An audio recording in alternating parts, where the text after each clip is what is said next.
வாருங்கள் வாருங்கள், எல்லோரும் வாருங்கள். என்ன களைப்பாக இருக்கிறீர்கள்? நெடுந்தூர நடைபயணமா?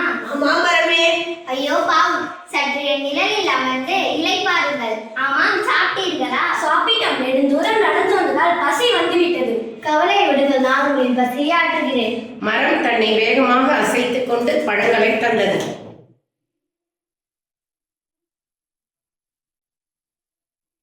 மரமே, மிக்க நன்றி. வயிறார நீ தந்த பழங்களை சாப்பிட்டோம், பசியே போயிடுச்சு. பரவாயில்லை மனிதர்களே. ஆமாம், என்ன வேலையாக இங்கு புறப்பட்டு வந்திருக்கிறீர்கள்? எங்கே பயணம்? அது ஒன்றுமில்லை. இந்த தோட்டத்து உரிமையாளர் மலை மேல் உயர்ந்து நிற்கின்ற உங்களை எல்லாம் வெட்ட சொல்லி எங்களை அனுப்பியுள்ளார். என்ன சொல்றீர்கள் மனிதர்களே? எங்களை எல்லாம் வெட்ட சொன்னாரா? ஆமாம் மரமே. வெட்டி விட்டு என்ன செய்ய போகிறாராம்? தங்கும் விடுதி கட்டப் போகிறாராம். சுற்றுலாத்தலம் என்பதால் பணம் நிறைய சம்பாதிக்கலாம் என்ற எண்ணம் போல. அடப்பாவமே, நீங்கள் இன்னும் திருந்தவில்லையா? எத்தனை உடன்பாடுகள் சந்தித்து வருகிறீர்கள். நீங்கள் மாறவே மாட்டீர்களா? நாங்கள் என்ன செய்வோம்? கூலிக்கு வேலை செய்கிற ஆட்கள்.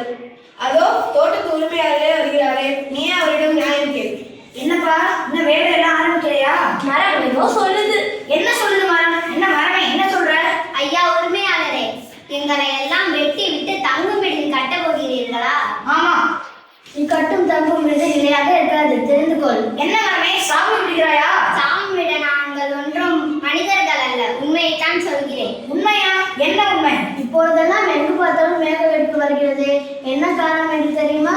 தெரியாது, நீயே சொல். சொல்கிறேன் கேள். மலைகளின் மேல் உயர்ந்து வளர்ந்து நிற்கின்ற நாங்கள் நீரை சுமந்து வரும் மேகங்களை ஒன்று சேர விடாமல் கலைத்து விடுவதால் தான் மேகங்கள் கலைந்து சென்று தேவையான அளவான மழையை தருகிறது, தெரியுமா? அப்படியா? இன்னும் சொல்கிறீர்கள். எங்களை எல்லாம் வெட்டுவதால் மேகங்கள் கலந்து விடப்படாமல் அனைத்து மேகங்களும் ஒன்றோடு ஒன்று சேர்ந்து அடர்த்தி அதிகமாகி வேறு மேக வெடிப்பு ஏற்பட்டு ஒரே இடத்தில் அதிக மழை பெய்கிறது. இதனால்தான் பெரும் வெள்ளம், மண்ணரிப்பு ஏற்பட்டு மனிதராகிய உங்களின் பொருள், உடைமை, உயிர் எல்லாவற்றையும் இழந்து தவிக்கிறீர்கள்.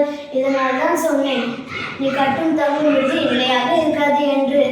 இந்த நிலை தொடர்ந்து கொண்டே வந்தால் எதிர்காலத்தில் விளைநிலம் இருக்கும், விளைச்சல் இருக்காது, உன் வயிறு பசி எடுக்கும், உணவு இருக்காது. ஐயோ, அப்படியா? இன்னும் சொல்கிறேன் கேள். எல்னினோ என்றால் என்ன என்று தெரியுமா? தெரியாது. எல்னினோ என்றால் எங்கள் முன்னோர்களை மனிதர்களாகிய நீங்கள் வெட்டி கொண்டே வந்ததால் காற்றில் உள்ள ஈரப்பதம் குறைந்து வெப்பம் அதிகரித்தது. இதனால் கடலின் மேற்பரப்பு சூடாகியதால் அங்கு வெற்றிடம் ஏற்பட்டு மற்ற இடங்களில் உள்ள ஈரக்காற்று கடலின் மேற்பரப்பை நிரப்புவதால் காற்று அழுத்த நிலை ஏற்பட்டு மண்டலமாக மாறி புயலாக உருவாகி பேரிழப்பு ஏற்படுகிறது. இதற்கான காரணம் மனிதர்கள் தான். தங்களின் தேவைகளுக்காக உங்களை காப்பாற்றும் எங்களை நீங்கள் வெட்டுவதுதான். இறுதியாக ஒன்று சொல்கிறேன், கேளுங்கள். சொல் மரமே. தங்கும் விடுதி கட்டுவதை நிறுத்திவிட்டு பணப்பயிர்களை வளர்த்துக்கொள். அதிலும் பணம் கிடைக்கும். குறைந்த வருமானம் என்று நினைக்காதே. நிறைவான வாழ்க்கையை வாழலாம் மனிதர்களே. நீங்களும் வாழலாம், எதிர்கால சந்ததிகளையும் வாழ வைக்கலாம். நாங்களும் வாழலாம். எங்களுக்கும் உணவு உண்டு. என் கண் முன்னே என் உறவினர்கள், நண்பர்கள் வெட்டப்படும் பொழுது கைகளாக கிளைகள் இருந்தும் என்னால் தடுக்க முடியவில்லையே என்று துடிதுடித்து உள்ளேன், கண்ணீர் சிந்தி உள்ளேன். மரமே, நான் உன் உணர்வுகளை புரிந்து கொண்டேன். எங்களின் நலனுக்காகவும் எதிர்காலத்திற்காகவும் நீ அக்கறையுடன் கூறிய அறிவுரையினை நான் புரிந்து கொண்டேன். இனிமேல் என்னால் ஒரு காலம் கூட வெட்டப்படாது என்றே உறுதி கூறுகிறேன். நன்றி மனிதர்களே. மீண்டும் தன்னை வேகமாக அசைத்து பழங்களை கீழே விழச் செய்து மனிதர்களுக்கு பரிசு பொருளாக கொடுத்தது மரம்.